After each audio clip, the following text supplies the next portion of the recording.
Minnesota is the state of 10,000 lakes, and the biggest one, of course, is Lake Superior, just behind me. And if you have a big lake and you have a shipping industry, you need a lighthouse. That's Split Rock Lighthouse. This is an historical site, and we'll have a chance to look around.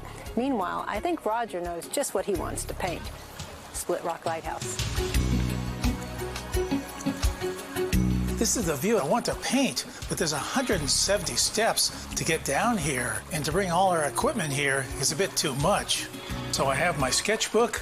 I'm going to do a few sketches, take some reference photographs, and we'll go back into the studio and I'll do a painting there.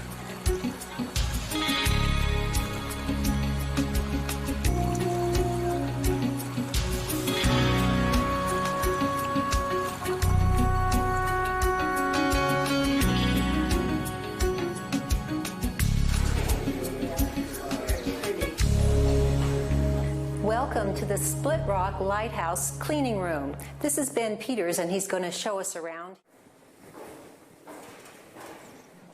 This is a clockwork mechanism. I don't really know how it works, but I do know what it does. It turns the light. Exactly, yes.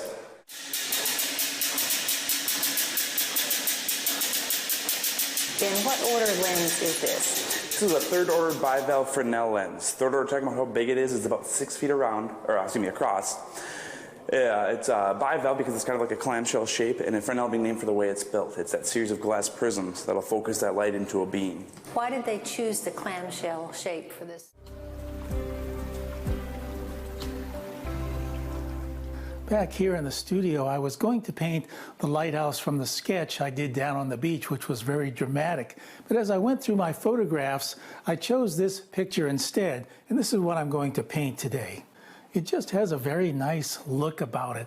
I'm using stretched canvas, linen canvas. This is 18 by 24 inches, and I've toned it with a cadmium yellow light, chromium oxide green, and olive green. Taking my alizarin crimson and mixing with the green.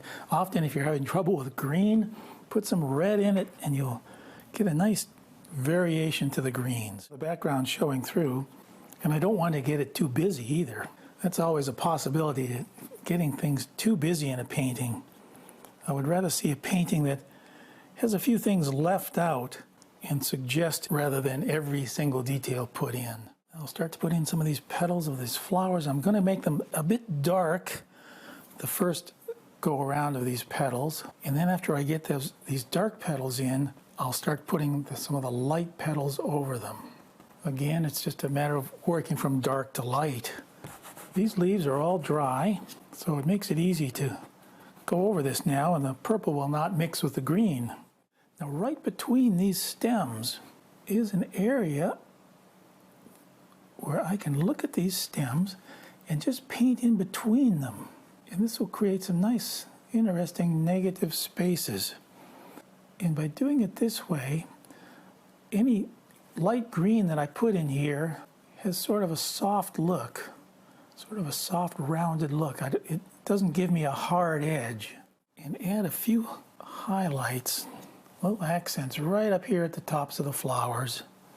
Some yellow, white, cerulean blue, and I'm going to put a highlight right across the top there. I'm going to finish this painting by adding some details right here in these flowers.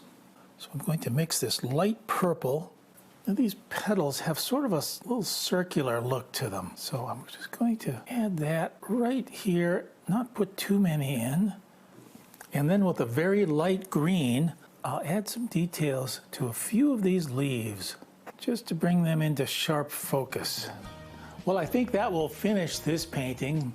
Sarah and I enjoyed visiting the Split Rock Lighthouse on Lake Superior. It made a great subject, and if you have your paints out, maybe you'd like to give it a try.